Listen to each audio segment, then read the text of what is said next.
పూరి జగన్నాథుడి రత్న భాండాగరం వ్యవహారంలో మరో ఆసక్తికర అంశం బయటపడింది. ఖజానా గది దిగువన మరో రహస్య గది కూడా ఉందని, సొరంగ మార్గం ద్వారా వెళ్లగలిగితే ఆ గదిలో విలువైన సంపద దాచి ఉంచారని కొందరు చరిత్రకారులు చెబుతున్నారు.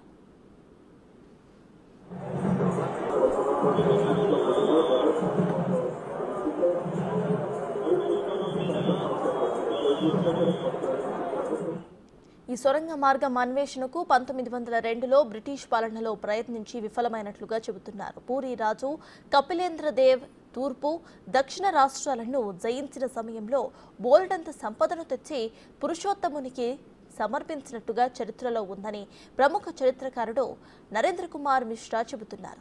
ఆ తర్వాత పురుషోత్తం దేవ హయాంలోనూ స్వామివారికి సంపద సమకూరిందని, అప్పట్లో శ్రీక్షేత్ర భాండాగారం దిగువన సొరంగ మార్గం తవ్వి ఆభరణలు భద్రపరచడానికి రహస్య గదిని నిర్వహించినట్లుగా తెలిపారు.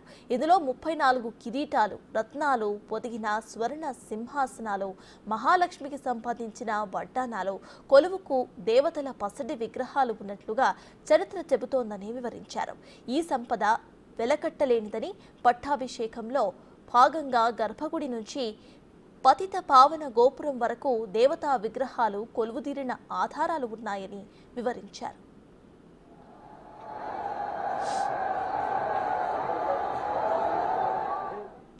ముస్లిం దండయాత్రల సమయంలో పలుమార్లు ఉత్కళ సామ్రాజ్యంపై దాడులు జరిగాయని, ఆ సందర్భంగా స్వామివారి సంపదను దోచుకోకుండా నాటి రాజు రహస్య గదులు నిర్వహించి వాటిలో సంపద దాచినట్లుగా మరో చరిత్రకారుడు డాక్టర్ నరేష్ చంద్ర దాస్ చెబుతున్నారు. రహస్య గదిలో సంపద ఉందన్న ఆధారాల మేరకు 1902లో ఆంగ్ల పాలకులు సొరంగ మార్గం ద్వారా ఓ వ్యక్తిని లోపలికి పంపిస్తే ఆ తర్వాత ఎప్పటికీ కూడా అతని ఆచూకీ తెలియరాలేదని గుర్తు చేశారు. దీంతో ఆ ప్రయత్నం విరమించుకున్నట్లుగా తెలిపారు.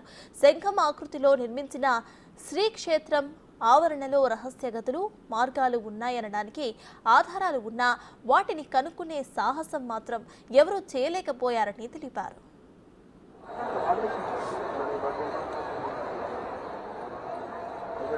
Relation